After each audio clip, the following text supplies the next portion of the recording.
Some days I wake up with a taste of home on my tongue. Not jollof rice or suya, though God knows I miss those too. But the feeling of home, Nigeria, in all its chaos and charm. I miss the sound of the streets, not silence, but a medley of life.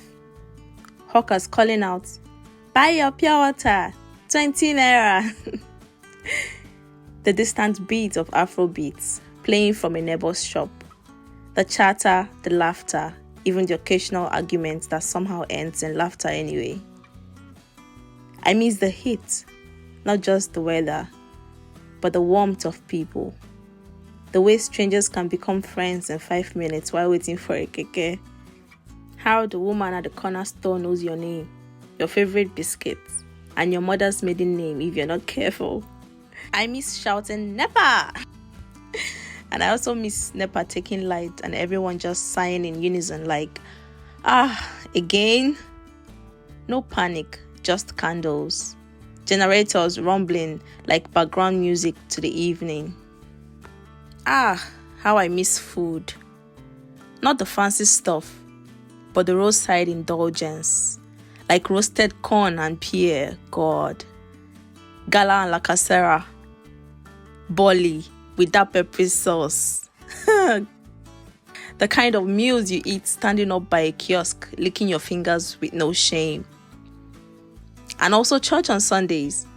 People dressed like royalty, singing like they have angels on backup vocals.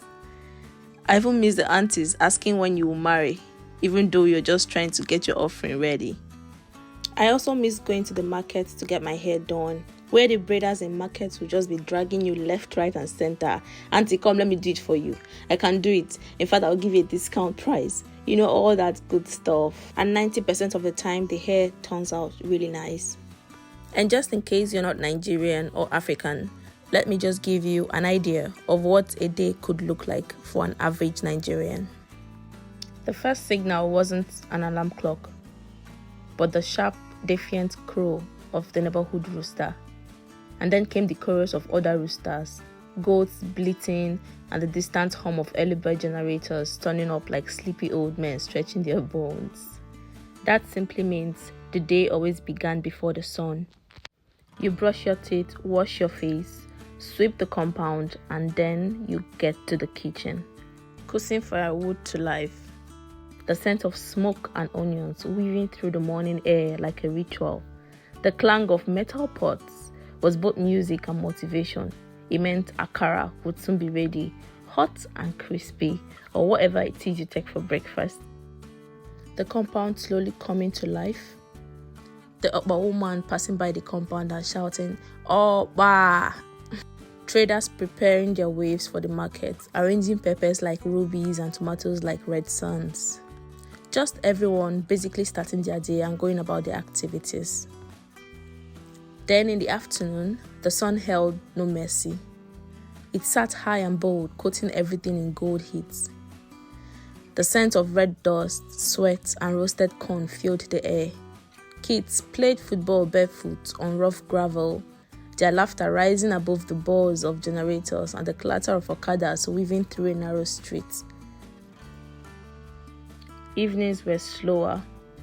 People returning from work, people returning from the market, returning from wherever it is they might have gone to rest their head for the day. And just like that, the day folded into night. But even as the town slept, it breathed. Crickets sang. The wind whispered through banana trees. Somewhere, a generator coughed, stubborn and steady, like the people who lived here, resilient, hopeful, always waking before the sun. It's funny how it's not the big things that pull at your heart. It's the everyday, ordinary magic of Nigeria. The kind you only appreciate when you're far away. It's the basic things, the small, sweet, familiar things, the everyday noise, the everyday joy. Nigeria is far, but somehow it never leaves me. Some might say, well, if you miss out so much, why not return home? Don't get me wrong, this is not a cry for help. Just a girl reminiscing on her old life, a life she has known until a few years ago. I never thought I could cry over roadside roasted corn and pear. But the first winter here, standing in the store, I missed roasted corn with a vengeance. Back home in Enugu, everything was loud. The market women, the church speakers, the smell of fried plantain from next door. Even the sun was louder.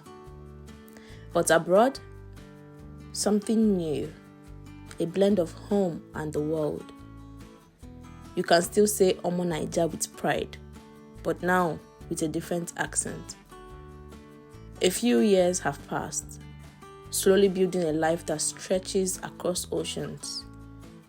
A life that teaches you that no matter where you go, your roots follow you. Because living abroad isn't just a journey of distance, it's a story of identity. Most importantly, here I made my family, one stitched by longing and seasoned with survival. Now I walk the streets of London with pride. Still Nigerian, still me.